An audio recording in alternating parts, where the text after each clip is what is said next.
diagnosa bayi, tindakan yang akan dilakukan. Ngerti ya, mengkaji ini ya. Terus siapkan alat. Alatnya apa? Cuman misalnya mau pakai kursi boleh, mau dia duduk di tempat tidur boleh. Terus pantong bayi. Nanti kalau praktek, kalau bisa bayinya 2. Jadi yang menjadi pasien dia megang bayi, kamu pun megang bayi. Kalau bisa. Kalau memang nggak mencukupi pantongnya berarti 1 saja, tapi kamu ngomongnya harus aktif, ngerti? Oke, lanjut. Siapkan alat, cuci tangan, berikan salam biasa. Assalamualaikum ibu, bagaimana kabarnya hari ini? Gimana ibu semalam, tidur nyenyak nggak? Ada basa-basinya guys. Kalau jadi perawat itu harus ramah. Kamu aja kalau dirawat seneng kan kalau perawatnya ramah ke kamu kan? Oke. Ibu, di sini saya akan membantu untuk ibu menyusui. Kayaknya dedenya udah lapar nih bu, dari tadi udah nangis terus. Makanya saya bawa ke sini bu untuk ibu susui. Nanti saya bantu ya bu ya, cara menyusui yang benar seperti apa. Tujuannya supaya air susunya lancar, bayinya pun jadinya tercukupi nutrisinya. Oke, jaga privasi, tutup privasinya. Oke, saya tutup dulu ya bu ya, jangan malu kan dibuka kelihatan. Ibu mau duduk atau mau sambil tiduran? Boleh silakan. Oh duduk aja ya, boleh pegel ya bu ya, semalaman tiduran terus. Oke, sekarang dibuka dulu bu kancing bajunya bu. Oke, terus ibu AC-nya dikeluarkan dikit ya, terus diolesin, diputing sama di areolanya. Nanti tahu. Terus, nah. Oke, sekarang ibu digendong bayinya. Caranya ya bu, kamu pegang bayi nih. Jadi 1 garis lurus bu, dari sini, dari siku ibu sampai telapak ibu pegang pantat bayi. Ini 1 garis lurus. Oke, terus, nah sekarang ada namanya refleks routing. Jadi ibu sentuh nih bayinya, pipinya. Nanti dia akan mencari nih bu. Jadi dia mangap-mangap kan mencari. Nah ketika dia udah mangap, langsung ibu masukkan ke dalam puting payudara ibu. Sampai ke ini ya bu, sampai ke areolanya yang lingkaran di sekitar puting. Harus kalau bisa masuk semuanya atau setengahnya. Ngerti ya? Kenapa sus? Supaya air susunya ngalirnya banyak. Gitu. Oke ibu, selama menyusui ibu bisa diajak ngobrol, nyanyi, ibu mau sholawatan, ditatap wajahnya ibu, jangan main handphone aja. Ibu kalau menyusui ini akan meningkatkan bonding. Bonding itu kedekatan antara ibu dengan bayi gitu. Oke, ibu bergantian ya, jangan payudara kiri terus, bergantian. Ibu rasanya udah kosong nih payudara yang kiri, ganti yang kanan gitu ya. Oke, nah kayaknya udah kenyang ya bu bayinya ya bu. Nah saya ajarin sekarang cara melepasnya bu. Cara melepasnya nih, kelingking ibu masukin ke dalam mulut bayi. Terus nih jempol ibu tekan dagunya, nanti dia akan melepas. Udah kan? Oke, udah taruh dulu bayinya ibu, taruh. Terus, nah udah selesai, ibu keluarin lagi nih hasilnya, keluarin set, diolesin. Itu fungsinya bu supaya lembab, mencegah lecet, supaya antibakteri gitu. Kamu jelasin. Oke, udah selesai. Nah bu, kalau habis disusui itu harus disendawakan. Fungsinya, tujuannya supaya bayinya nggak muntah, nggak gumoh. Saya ajarin ya bu caranya ya. Ini taruh nih bu di bahu ibu. Ini hati-hati bu, hidungnya jangan sampai ketutup, nanti nggak bisa napas. Oke, tangannya kayak mangkok ya bu, ditepuk-tepuk sampai bayinya sendawa, gitu kan. Oke, kalau udah stop, jangan terlalu kencang bu, biasa aja.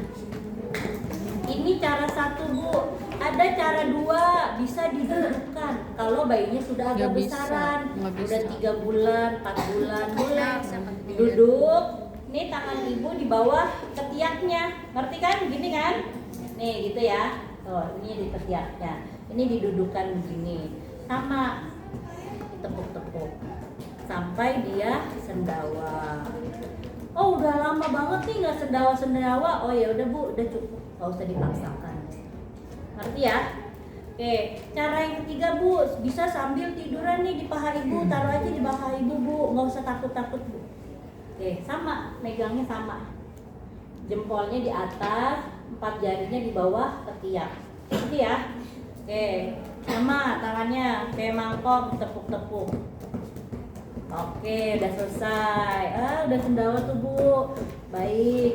Bayinya saya kayaknya udah mulai ngantuk nih Bu. Saya bawa ke ruang bayi ya Bu ya, supaya ibu bisa beristirahat. Oke, karena capek ngurusin bayi itu capek. Biar ibunya istirahat. Oke, saya bawa dulu. Oke, Ibu sudah selesai Bu. Tadi saya sudah membantu untuk teknik memberikan ASI yang tepat dan juga menyendawakan. Apakah Ibu sudah mengerti caranya atau ada yang mau ditanyakan? Gitu. Terus bagaimana Ibu perasaannya setelah saya ajarkan tadi? Terus Ibu nanti kan bayinya biasanya akan lapar lagi nih setiap 2 jam. Nanti saya akan bawa ke sini lagi ya untuk disusui lagi. Itu namanya kontrak untuk kegiatan selanjutnya. Nanti ya, bayi itu menyusui tiap 2 jam guys. Oke, lanjut. Udah selesai, beresin alat, cuci tangan, buat dokumentasinya. Nama ibu, nama bayi, usia bayi, nomor rekam medis, diagnosa medis, terus nanti bikin tabelnya. Nomor, tanggal, tindakan yang dilakukan, respon klien, parah. Tindakan yang dilakukan membantu mengajarkan teknik pemberian ASI, teknik menyendawa. Itu kan tindakan yang kamu lakukan kan? Mengajarkan kan atau mengedukasi. Tindakan yang terus respon klien, ibu mengerti, dapat menyusui dan menyendawakan dengan baik. Terus paraf nama kamu Lela, paraf terus nama terusnya Lela. Ngerti gak? Malah nggak ada papan tulis guys. Udah, ngawang-ngawang aja kita belajar. Ada yang mau ditanyakan? Bu, Ya. kalau saya pernah dengar katanya kan ada kasus puting susu ibu lepas. Itu gimana Bu kalau misalkan dia Leket. Ada yang jadi gini, awalnya kan dia misalnya tekniknya salah, hanya diputing saja, harusnya kan sampai areola. Nah karena dia diputing saja, tekniknya salah, atau kadang-kadang bayi itu karena dia mau tumbuh gigi kan rasanya nggak nyaman, akhirnya puting bayinya itu puting ibunya itu kayak digigit-gigit, lama-lama lecet, infeksi, bernanah, akhirnya copot. Karena luka. Jari kita juga nih, jari nih. Pernah lihat orang BM, jari lama-lama bisa putus kalau dia infeksi terus-menerus. Tapi kan itu mah udah fatal. Kan baru lecet aja udah diobatin kan? Udah diobatin pakai salep anti lecet. Kalau lecet guys, jangan dipaksain nyusuin. Misalnya nih lecet payudara kanan, putingnya ya udah pakai payudara kiri. Dan ASI itu namanya supply demand. Supply demand itu jadi dia akan ngisi sekalau memang dia sering nyusuin. Ngerti gak?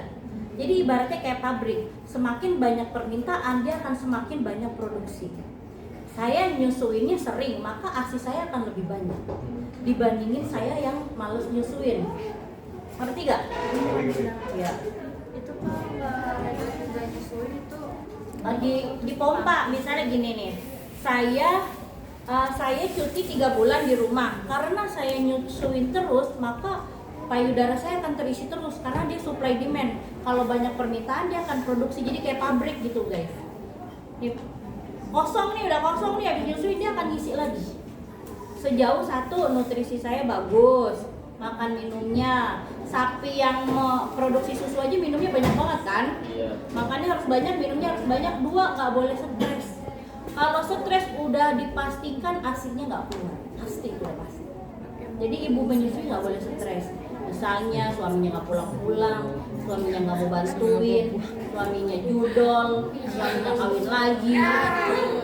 Itu ya, itu realita guys. Iya Bu. Iya. Realita, mungkin kamu dengernya Bu Lela frontal banget emang kayak gitu guys. Oke lanjut. Terus udah, saya lupa dah ngomong apaan. Udah, tadi kamu mau nanyakan sih?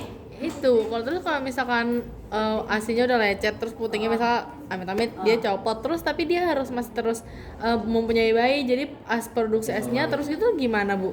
Sebenarnya Cara mengeluarkannya? Ya nanti bisa keluar, tapi sebenarnya jarang orang sampai copot kan baru lecet itu juga udah diobatin. Gitu, jarang. Ada alat untuk nyambung. Jadi gini guys, orang nggak semua putingnya keluar, tahu nggak putingnya keluar? Ada yang putingnya mendelep. Kalau Bu Bidan minta bantuan suaminya suruh dikeluarin ya kan suami istri kalau suami istri mah halal bernilai pahala Jangan gitu lah. bisa juga ada kayak squid jadi kayak disedot dia narik kalau emang nggak keluar juga putingnya bisa ada alat jadi kayak dia tuh kayak silikon ditempel di payudara bayi jadi dia kayak adanya sambung puting ada banyak dijual makanya dari hamil 7 bulan bidan pasti ngasih tahu Bu kalau lagi mandi putingnya dikeluarin supaya dia keluar karena kalau dia putingnya mendelep itu nggak bisa nyusu bayinya nanti bayinya rewel kalau bayinya rewel ASINya nggak tercukupi bayinya kuning gitu.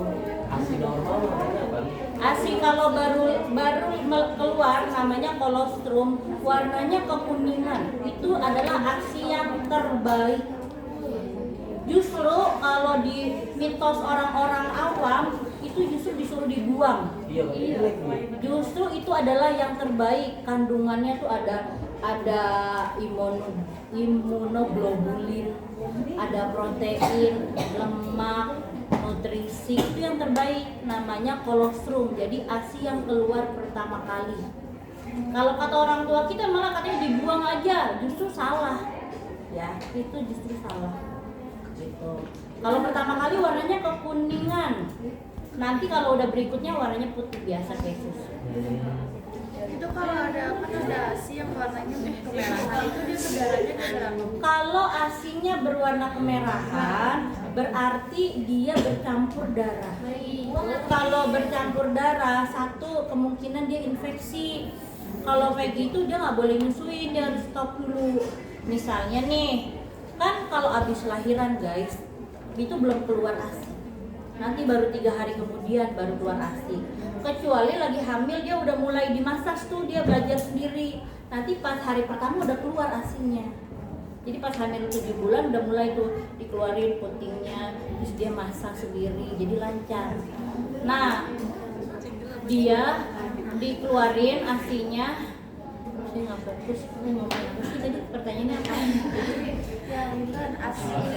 ASINya berdarah jadi guys kan kalau ASI ini menyusui ini tuh payudaranya tuh kencang banget terus ngebet tau nggak ngebet sakit banget bener-bener sakit banget makanya kalau udah bahkan nih kalau kamu pegang kayak batu caranya gimana itu kalau udah kayak batu gitu nyusuin itu sakitnya setengah mati jadi kalau kayak gitu dikompres dulu kamu nyiapin air hangat sama air biasa ibu dulu tuh kerjaan saya ngompresin payudara ibu Bu dikompres dulu kompres